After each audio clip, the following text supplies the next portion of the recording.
یار ایڈی وڈی گل بابا خادم نے اتنی بڑی بات کہی. اس نے کہا قیامت تک میری قبر تو کوئی لنگے گا, یہ نعرہ مار کے لنگے گا. اسی ایسے بد نصیب اسی گوانڈ بہ کے ہوڑی ہوڑی مارنے ہیں. یہ بابا جی نے تاریخی جملہ آپ نے فرمایا 100 سال کے بعد بھی کوئی میری قبر پر آئے گا یہ کہے گا کہ تاجدار ختم نبوت.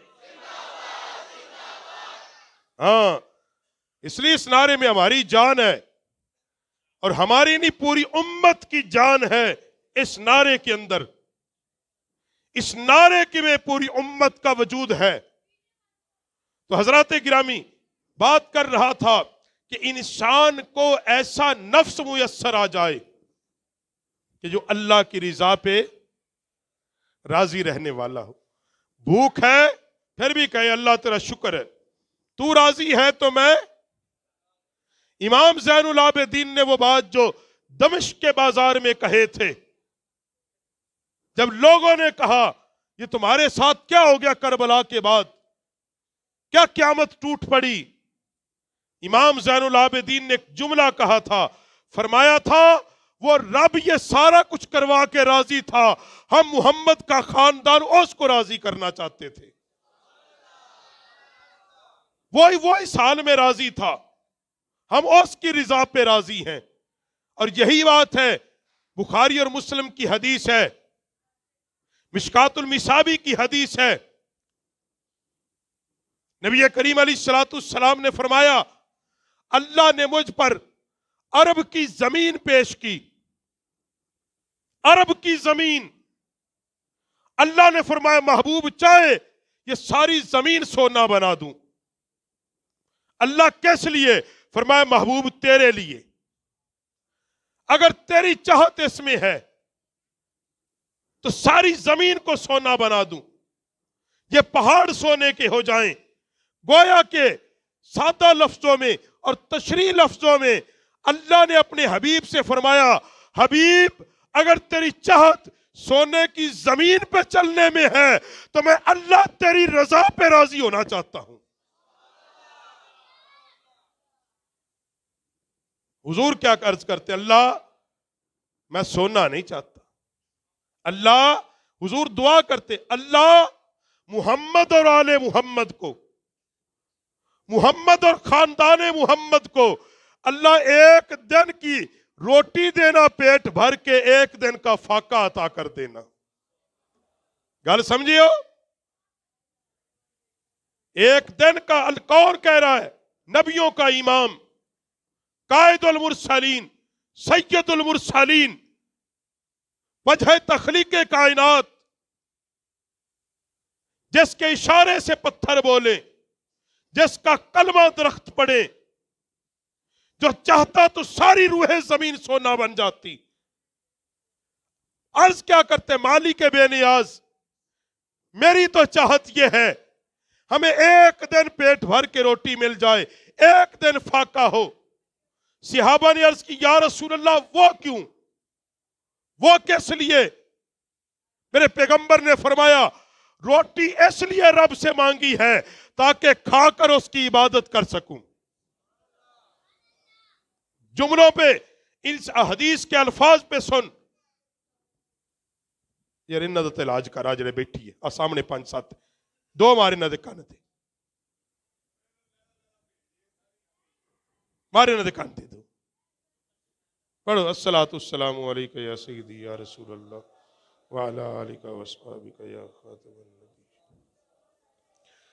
حضور صلی اللہ علیہ وآلہ وسلم نے فرمایا, توجہ, حضور نے فرمایا جب صحابہ نے پوچھا یا رسول اللہ یہ کیوں, حضور نے فرمایا رزق اس لیے مانگا ہے تاکہ جب مل جائے اللہ کا شکر ادا کروں. کیا کروں؟ کون کہہ رہے؟ مصطفیٰ کریم, کہ اس لیے رزق تو مانگا ہے تاکہ کھا کے کیا کروں اللہ کا. یا رسول اللہ بھوک کیوں مانگی؟ فرمایا اس لیے تاکہ عاجزی اختیار کر لوں. جدو بندہ بھوکا ہوئے پھر ہی یاد ربا دے, عاجزی پھر ہی کرتا ہے اللہ دے. بھوکا ہوں رب یاد آتا ہے. کھانا کس لیے؟ تاکہ اس کی عبادت کر سکوں, کمر سیدھی رہ جائے. تو گویا کہ ایک حدیث پاک میں نبی علیہ السلام نے بتا دیا کہ روٹی کھانے کا مقصد کسی کے ساتھ کشتی کرنا نہیں ہے، مقصد یہ ہے تاکہ میری کمر سیدھی ہو جائے اور اللہ کی عبادت کر سکوں، اللہ کا شکر ادا کر سکوں، اللہ کی حمد کر سکوں۔ میرا اور ہم اپنا موازنہ کریں، ہماری کیا اہمیت و حیثیت ہے۔ ہم ایک دن کا فاقہ تو دور کی بات ہے، ہمیں ایک وقت میں اگر 2 کی بجائے 1 روٹی مل جائے ہمارے شکوے نہیں ختم ہوتے۔ ہمیں اچھے آٹے کی، اچھے سالن کے ساتھ روٹی نہ ملے ہمارے شکوے نہیں ختم ہوتے۔ مگر کائنات کا سردار اللہ کی بارگاہ سے مانگ کے لے رہا ہے۔ یہی تو بات حضرت اما عائشہ صدیقہ کہتی ہیں، فرمایا واللہ خدا کی قسم کا زندگی بھر مصطفیٰ نے کبھی پیٹ بھر کے روٹی نہیں کھائی، کبھی پیٹ بھر کے حضور نے، اور پھر کہتی ہیں کہ کبھی 2 چیزیں ہمارے دسترخوان پر اکٹھی نہیں ہوئی۔ اما عائشہ کہتی ہیں 2 چیزیں، فرمایا آٹے کی روٹی اور گوشت کبھی اکٹھا نہیں ہوا، گوشت کا سالن اور عام گیہوں کے آٹے کی روٹی فرمایا کبھی اکٹھی نہیں ہوئی ہمارے دسترخوان پہ۔ اگر سالن ہے تو روٹی جوں کی ہے، روٹی پھر جوں کی ہے۔ میرے نبی کی سیرت و کردار تو یہ ہے پھر، مگر شکوہ صحابہ کی زندگیاں پڑھ لیں، تبوک کا میدان ہے، صحابہ کے وجود پر کپڑے پورے نہیں ہیں، راشن پورا نہیں ہے، 1 کھجور 2 صحابہ کو دی گئی، 1 کھجور 2 صحابہ کو، کہ اس پہ گزارا کرو۔ پوچھا گیا صحابہ سے گزارا کیسے کرتے تھے؟ کہ آدھی 1 کھاتا، آدھی دوسری کھاتا، اس گٹھلی کو سنبھال کے رکھتے، پانی پی لیتے۔ فرمایا جب بھوک لگتی پہلے ایک ساتھی گٹھلی کو منہ میں رکھتا، اس کو چوستا رہتا، پھر پانی پی لیتا، گٹھلی نکال کے پھر دوسرا ساتھی رکھ لیتا۔ ارے صحابہ نے کھجور کی گٹھلیاں چوس کر اسلام کا کام کیا، مگر بتائیں کبھی بھی انہوں نے نہ اللہ کی بارگاہ میں شکوہ کیا، نہ رسول اللہ کے دربار میں شکایت کی۔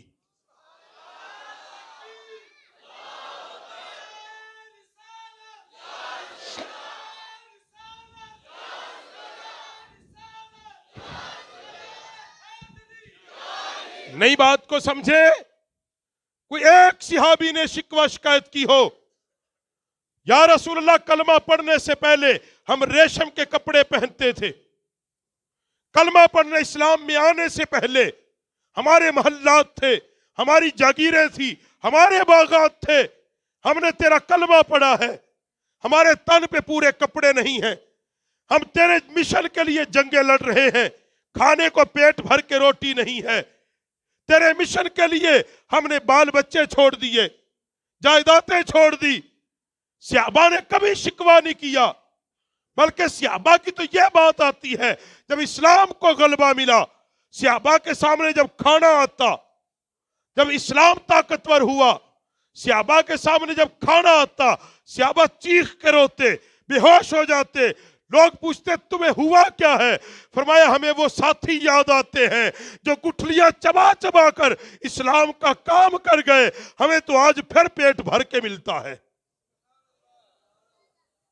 ہم نے رسول اللہ کا کلمہ پڑھا ہے، ہم پیٹ بھر کے کھاتے ہیں، پھر بھی شکوہ رب کی ذات پہ کرتے ہیں۔ ارے دنیا کی کوئی حقیقت ہے؟ دنیا کی کتنی اہمیت ہے؟ رسول پاک نے فرمایا اللہ کی بارگاہ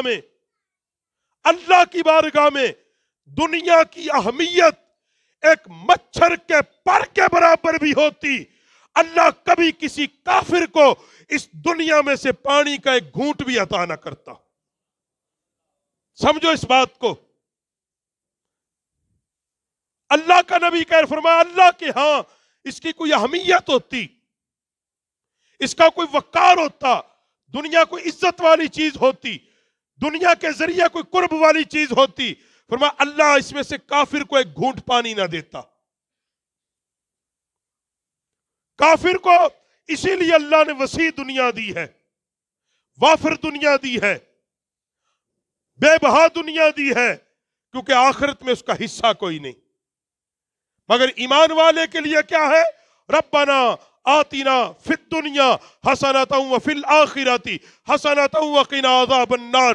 ارے مومن تو وہ ہے جس کی دنیا بھی خوبصورت ہے، جس کا دین بھی خوبصورت ہے، جس کی آخرت بھی خوبصورت ہے. ارے مومن وہ ہے دنیا پہ ایمان میں رہے، حضور کی غلامی پر رہے، اس کا ایمان باقی بچا کے اپنا ایمان لے جائے گا، پھر قیامت کے دن جنت کی لازوال نعمتیں ملے گی، جنت کی نہ ختم ہونے والی نعمتیں ملے گی.